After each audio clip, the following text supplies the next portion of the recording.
ada tudingan orang di balik Anda menggaungkan suara ini dan kesannya akhirnya akan ada konotasi ada yang bayar Anda dan teman-teman untuk mendorong tudingan ijazah palsu Jokowi ini, betul?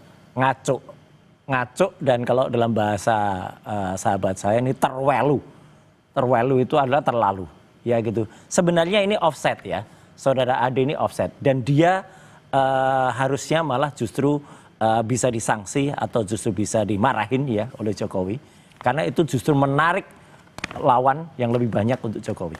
Sampai dibilang yang berbaju biru. Makanya kan ngaco. Saya omong apa nih? Kalau A saya bilang A, kalau B saya bilang. Jokowi itu hanya mengatakan, kan saya sudah sampaikan. Feeling saya mengatakan ada agenda besar politik dalam tuduhan ijazah palsu maupun pemakzulan. Artinya memang ada orang besar yang membackup. Nggak ada dari Jokowi bilang biru. Gitu loh. Kok tiba-tiba ada termulnya yang kemudian mengatakan bahwa itu biru. Itu kan ngaco sekali. Anda menangkap arahnya ini buat apa kalau gitu? Ya ini mau membenturkan, ya ini yang rugi Jokowi sendiri loh nanti. Gitu. Tapi ya menurut saya fight harus dilakukan gitu. Karena apa? Karena ini tuduhan ini ngaco, fitnah sangat luar biasa dan saya sangat mendukung statement Mas Ahaye tadi ya. Meskipun saya sekali lagi Mas Tifal, saya udah 5 tahun itu tidak lagi di partai politik dan kebetulan saya pernah wakil ketua umum di situ.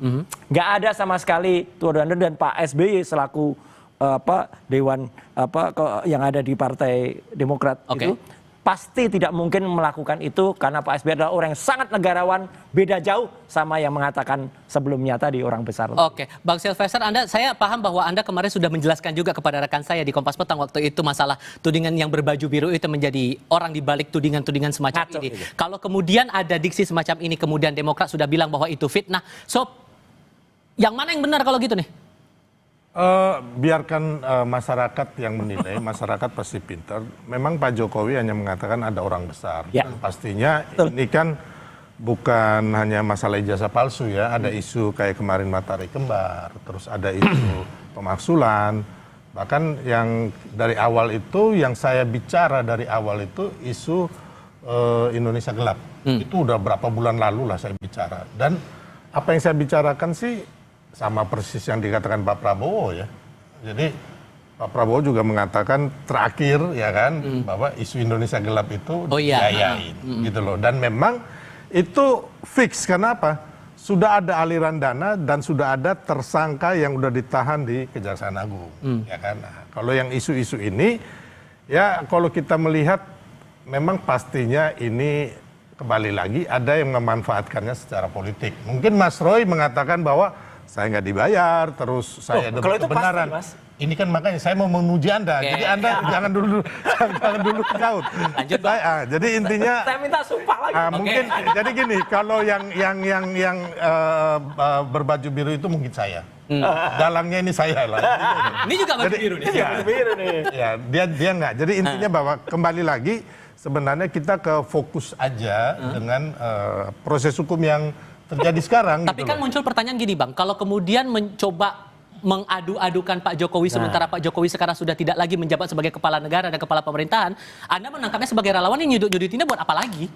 Gini, saya bilang tadi, Pak Jokowi sudah tidak ada kepentingan untuk menjadi apapun di Republik ini. Beliau udah selesai ya, udah purna tugas, sudah menjadi politisi di Indonesia ini menurut saya yang tertinggi yang dicapai ini Pak Jokowi nih, ya kan?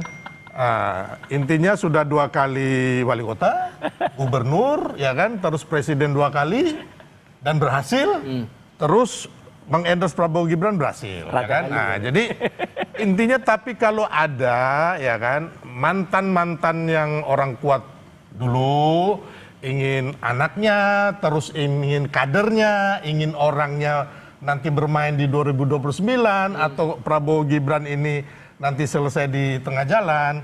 Dari beberapa orasi orang-orang mereka ini, itu kan udah jelas. Ada yang mau revolusi, terus ada yang mau kudeta, ada yang mau mendudukin gedung MPR DPR, gitu. Ada yang minta Mas Gibran dan juga Pak Prabowo mundur. Itu kan udah jelas. Terus kita melihat, ya Bang, kita meneliti dari di sosial media nih, ya kan. banyak akun-akun itu setelah kita teliti, oh akun ini ternyata ada yang biru, merah, orange dan sebagainya. Sehingga singkatnya kalau pernyataan dari Mas Ade itu Anda juga sepakat bahwa ada orang yang berbaju biru itu? Atau justru Anda punya pandangan lain? Koreksi dikit, kalau yang mau menurunkan Pak Prabowo nggak ada. Oke, gimana Bang? Ada, jadi saya lebih mengerti daripada beliau. Kalau Karena gini, saya wakil ketua tim kampanye nasional. Beliau ini orang luar, Oke. nggak ngerti apa-apa gitu loh. Nggak ngerti apa-apa beliau ini. Kalau ke pertanyaan saya Iya tadi, kan? ada nggak yang orang Saya Mas Ade itu? wakil ketua tim kampanye nasional dan sampai saat ini saya masih berhubungan dengan semua, dengan baik Pak Prabowo, ya kan, bertemu langsung dengan Pak Jokowi, Salah. dengan ring-ringnya Pak Prabowo semua, nggak ada. gitu loh. Jadi ya Kita dukung itu penuh kan, Pak Prabowo. itu kan Anda masih Iya. itu loh kan. Kemarin yang pemaksulan itu kan semuanya kan minta agar Pak Prabowo ini nggak di, Oke. sorry, Pak Prabowo ini mereka menggeruduk KPU tanggal 18 Maret 2000 agar Pak Prabowo ini nggak dilantik. Oke. Ya, jadi Itu udah itu lewat. enggak dong, harus Mas. Oke. Latar Udah belakang ini Udat lah itu. enggak bisa. Oke. Itu kan motif. Oke, Mas Adi membaca narasi dari kedua narasumber kita ini dan mengkorelasikan dengan orang yang disebut berbaju biru coba mendorong agar tudingan ini menyeruak terus. Anda membacanya arahnya buat apa? Saya harus ngomong apa nih? Tiba? Aduh, abu-abu soalnya nih. Saya abu-abu. Saya sengaja pakai abu-abu karena narsumnya itu Bang Rod sama Bang Sylvester. Ini pembicaraan di tepi jurang sebenarnya. Mesti hati-hati banget. Jurang buat saya atau Bang Roy? Bagi siapapun. Oh, bagi iya, siapapun. iya. Nah, saya ingin komentar dua hal. Ya. Pertama, kalau mau jujur, ini semacam perang terbuka sebenarnya. Dari siapa ke siapa? Dari dua pihak, antara yang mulai isu ijazah dan per hari ini kan ada tudingan bahwa persoalan ijazah ini bukan hanya soal ini apakah asli ataupun palsu, tapi ada yang menunggangi, ada agenda besar dan seterusnya dan seterusnya. Bagi saya, hakul yakin ini antar aktor sebenarnya sudah saling paham siapa yang bermain, siapa yang ngegos, siapa yang ngebackingin satu sama yang lainnya. Oleh karena itu, saya ingin menafsirkan apa yang terjadi hari ini politik tingkat tinggi sebenarnya. Yang saya kira aktor-aktornya itu hanya diketahui oleh orang-orang tertentu, pihak-pihak dan tertentu, dan satu sama yang lain ini dibiarkan secara terbuka untuk perang narasi. Itulah yang saya sebutkan ini adalah hal baru.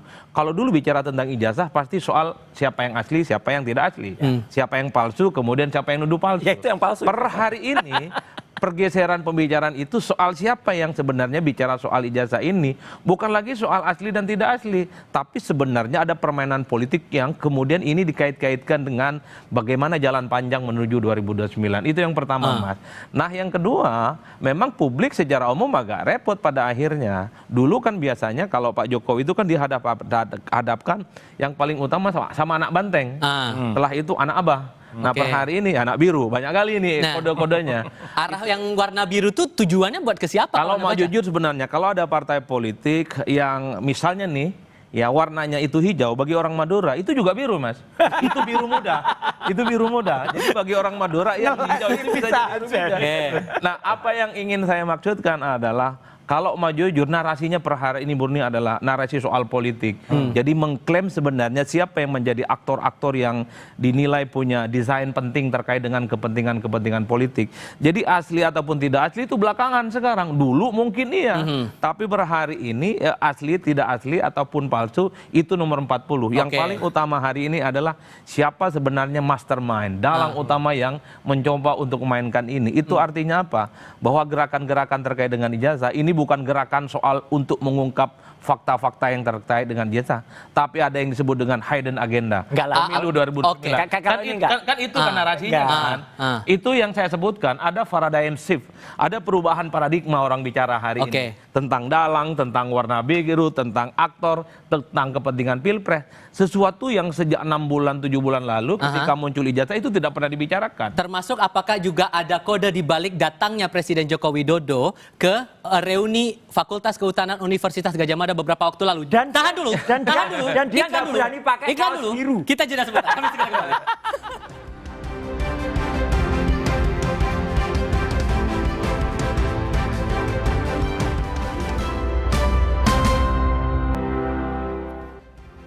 di tengah hiruk pikuk kasus ijazah ini Pak Jokowi datang juga ke reuni Fakultas Kehutanan UGM. Kalau Anda membacanya nih sebagai orang yang masih konsisten dengan tudingan Anda itu terhadap Pak Jokowi, itu maksudnya buat apa? Itu reuni-reunian.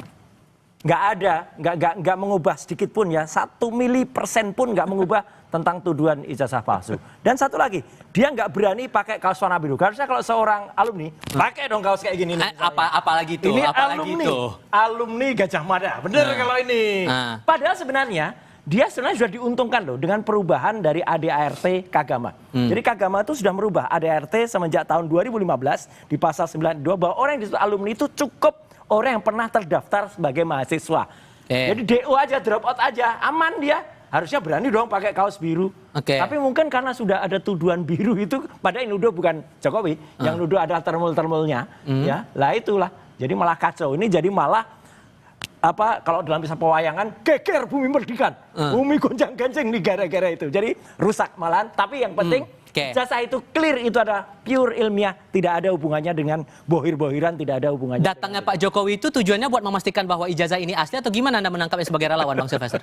Ya sebagai orang yang lulus kuliah di situ, ya kan, alumni, beliau datang ya kan dan gak ditolak UGM gitu loh, resmi gitu loh. Jadi saya pikir masalah baju tadi putih atau biru, Mas Roy ini udah kembali lagi selain peneliti, penyidik. Enggak, saya alumni asli kok.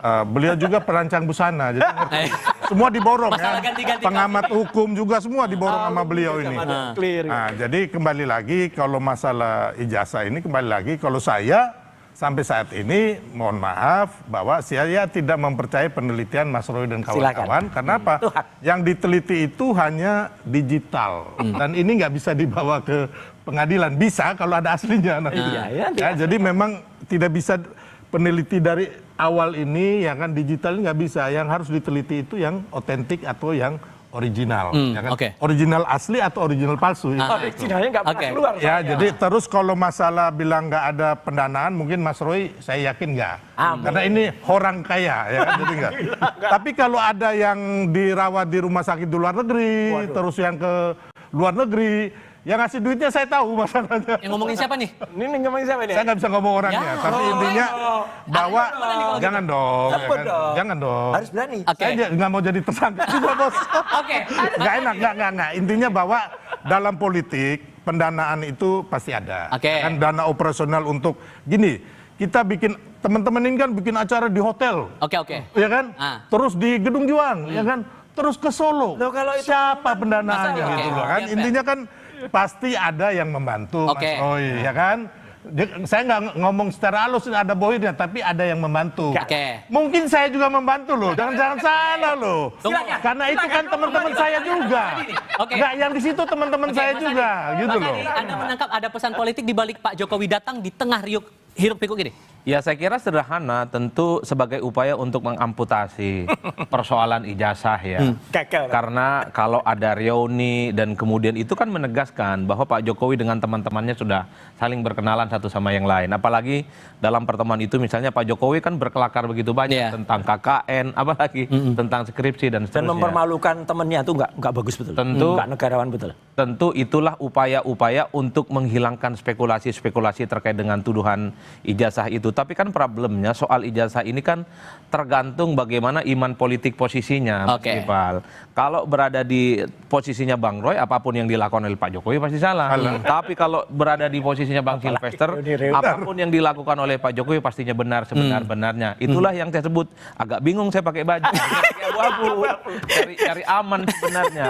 Karena ini bukan soal faktual dan tidak faktual, asli ataupun tidak asli, tapi sangat tergantung bagaimana posisi politiknya. Dan tentu tidak semua orang akan memahami ini secara konkret.